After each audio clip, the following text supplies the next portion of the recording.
Mike Radich here, and I'm now joined on the phone by UFC Welterweight George Sullivan. George, how are you? I'm doing great, man. Doing real good. How you doing today? I'm doing good.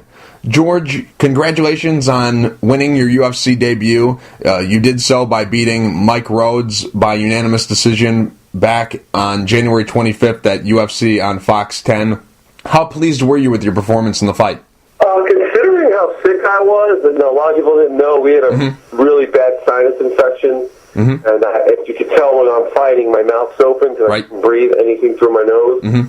So, I mean, I was very pleased with the fact that I was able to push so hard and actually win the fight. So I was very happy with that performance. I mean, if it would have been me 100%, I think I could have knocked him out. But then I wound up getting the flu the next day, so I knew I was really sick, then I went to the hospital. So, I mean, all in all, I was happy with it, but I feel like I could have done better. You know, I'm not trying to take anything away from Mike Rhodes, but, you know, I'm still excited. I'm not trying to, bash it or nothing, but to me, the overcoming of the sinus infection was the greatest thing ever. When exactly did it hit you, the sickness, I mean? When exactly were you starting to feel some effects that you weren't feeling well? Got there Tuesday, and we had some flight issues, because of the snowstorm in Jersey. So Kurt and I were going back and forth, and the UFC was trying everything to get us out there. Two of our flights were canceled, so then finally we got on some kind of express jet. We had to walk out into the snow onto the airplane, and then by the time we had to go to Cleveland and fly from Cleveland to Chicago, everything just was going wrong. We could have gone wrong, and then I just got a sinus infection and then a fever the night before. We got the fever down. And then so I knew I was pretty much done Thursday, right before Wayne. I knew I was getting sick.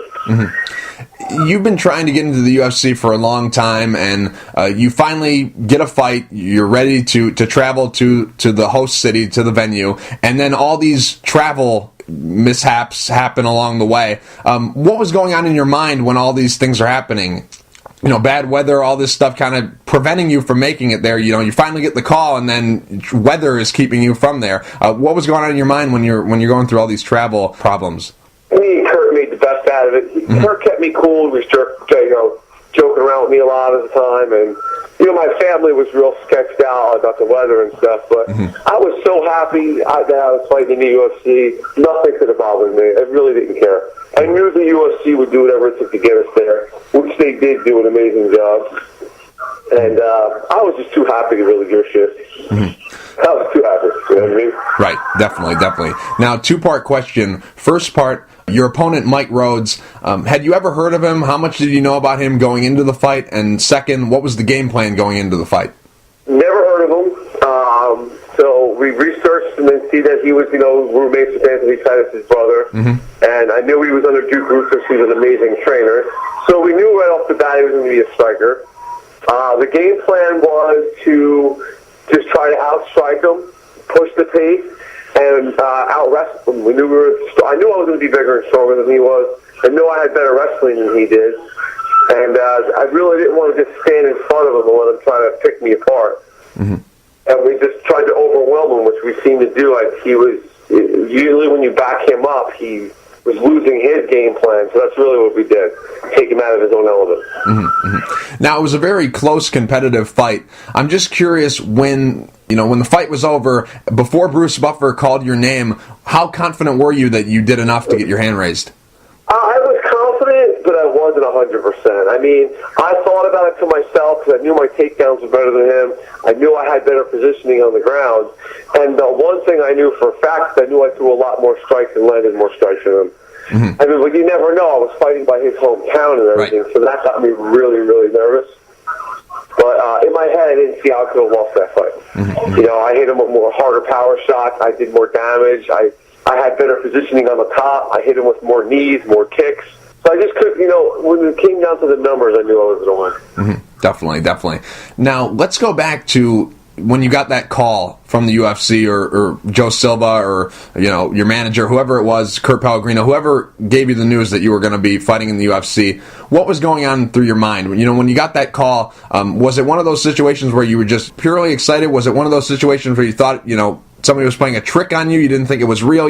Go back to that time. What was the feeling when you got that call? I had a call from Kurt, and and I was going to be fighting for the Louis Cage Fury, and he goes, put me on speakerphone, man. And I'm like, great, we have bad news here. He's like, make sure Christine's here, my fiance. Right. I got to tell you guys something, it's not good. So I'm like, Christine's not here. He's like, am I on speakerphone? I'm like, yeah. He goes, well, how's it feel to be in the UFC? And I had no idea what to say, or I couldn't talk. Right. And I think I paced in my house for about 2 hours, and he's like, don't wait and start getting ready. We're leaving in, next week. And I just did not know what to say. It took me a good half hour to talk. But it was an unbelievable feeling. Definitely. Now, it's been a very long road to get you into the UFC. You've had to battle some outside the cage stuff as well as some inside the cage stuff to make it finally to the octagon. Was there ever a time where you doubted that you'd ever get there? Was there ever a time where you said to yourself, maybe it's just not going to happen? No, never. That's the thing that everyone used to say about me. Man, I fight because I love it. Whether I would have gotten to the UFC or Bellator or somebody else, I didn't care. And being a 5-time world champion with Cage Fury also started to come. That my life dream was always to be in the UFC. But if the UFC didn't want me, they didn't want me. You know, I'm not going to not try to fight for World Series of Fighting or somebody else. You know, this is just the icing on the cake. And when the offer started coming in, I was like, well, maybe the UFC won't call. And we tried to get in several times, and like, we have the welterweight spots, we're full. And you know what? It just turned out to be they weren't lying to me, because the second a welterweight slot opened up, I got the call. So I think when you have faith in yourself, things are different. You know, I always believed in my talent. Did you ever try out for the Ultimate Fighter? No, I never wanted to do that. I wanted to get in the right way. I wanted to be a fighter like the old school guys and work my way in. I didn't want to be a TV reality star. I wanted to be a good fighter. Oh, I see.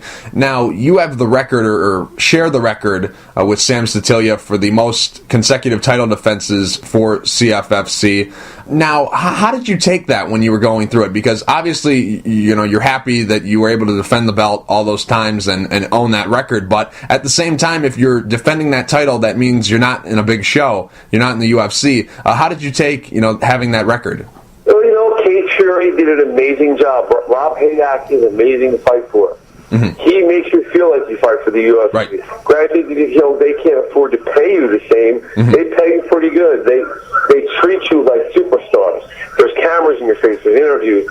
I think that's why I did so well in dealing with the UFC, is how they prepared me. They try to get you the best competition.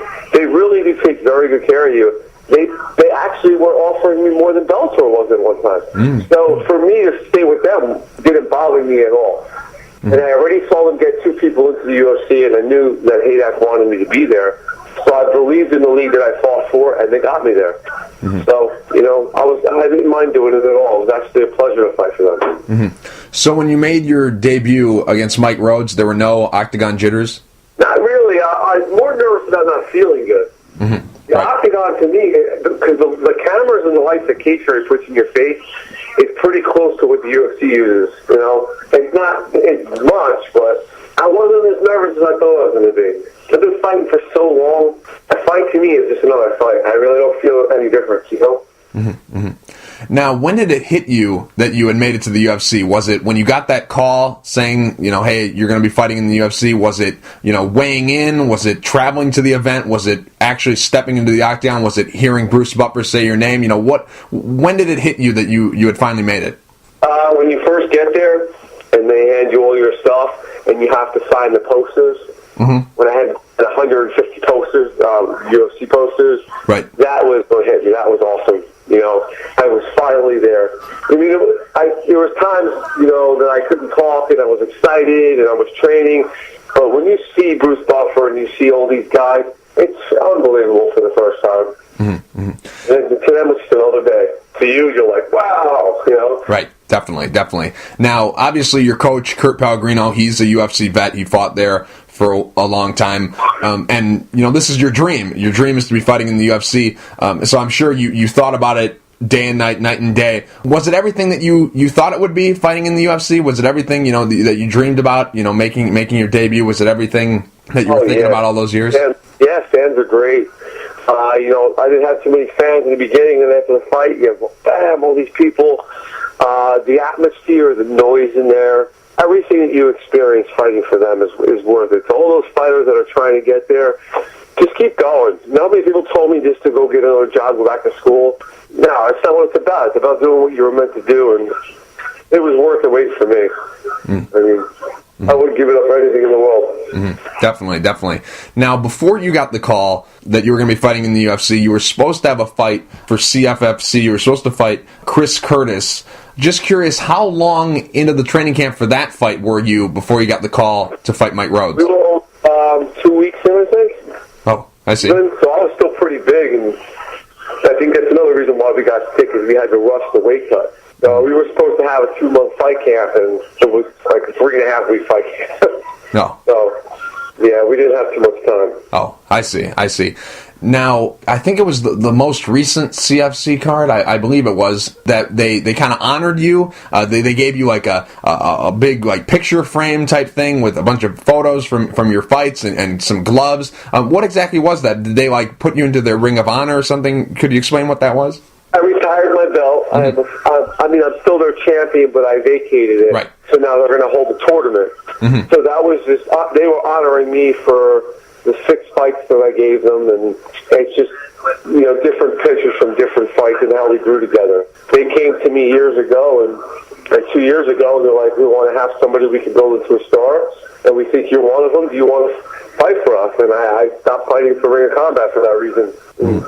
That was their honoring to me, and the best move I ever made in my life was to fight for them. Definitely. Now, there's been some great guys who've come through CFFC.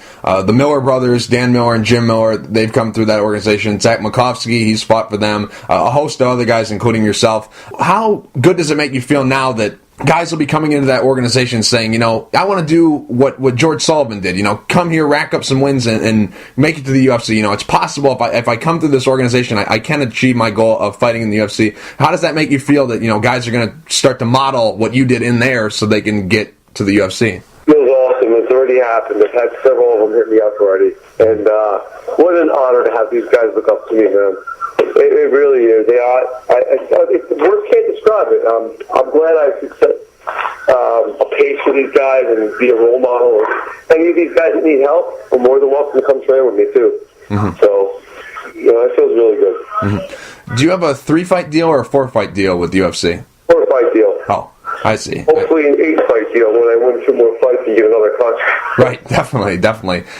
Now, I'm just curious, how did you get your nickname, The Silencer? I fought a lot of shit talkers, and there's these guys, Knights of the Octagon. They're changing their name. They used to be Knights of the Octagon. They're also Knights of the Clown Table.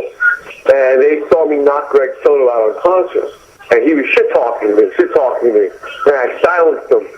And then there was another guy knocked out, Julian Lane, who was shit-talking. And then I knocked him unconscious. And they're like, you should be the silencer. You shut all these shit-talkers up. And I was like, I kind of like that. And everyone started calling me the silencer, and they're like, what do you think of that nickname?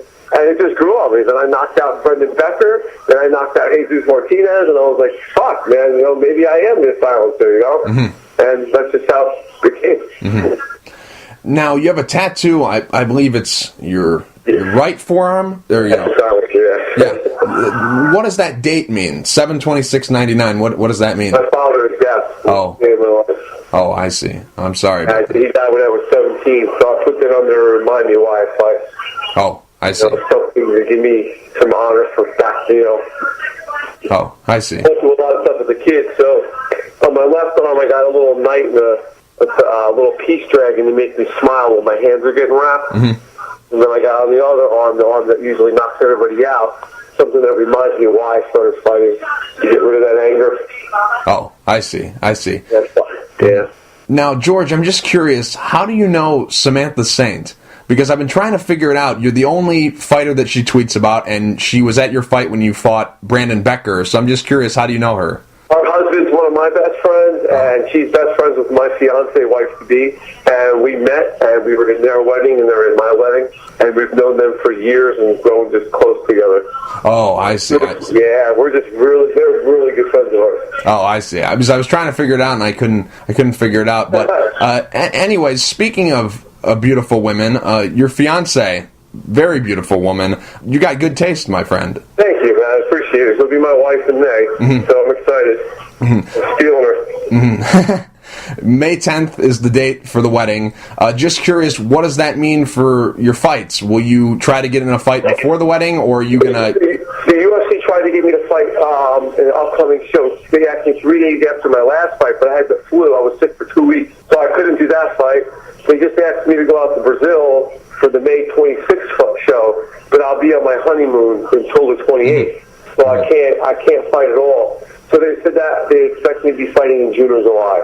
I wanted to fight in April, but there's nothing available, so... Oh, I see. Yeah, unfortunately, it's just that all of May is shut down. I have the wedding planning, and then I have a 15-day vacation in Hawaii. So I wouldn't even be training for those 15 days. It doesn't make sense for me to take anything, you know? Oh, I see.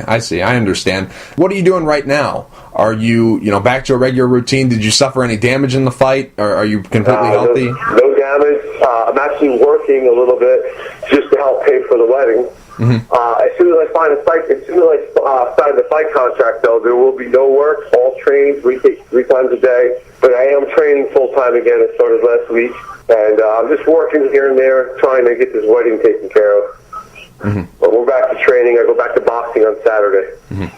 George, real quick before I let you go, do you have any sponsors you'd like to thank, and is there anything you'd like to say to the fans? Yeah, thanks Fear the Fighter, Hayabusa, Auto Shopper, NutriShop, who's done everything for me, Matt Jennings, Strength and Conditioning in St. Louis, New Jersey. Big shout out to Kurt Pellegrino for changing my life. Evolution Martial Arts, Dan Fisher, all my coaches, Dan O'Cone, for wrestling, Mickey Red out in the Everlast boxing camp. I got so many people. That's pretty much it. I think my fiance, my family, and my support group. And New Jersey Fight Shop, Ring the Cage. Let's see, anyone else? I got a ton of people. That's all I can remember right now. But thank you, everybody who supports me. I love you all. George, thank you for taking the time to talk. I really appreciate it. Anytime you need anything from me, man, just give me a text and let me know.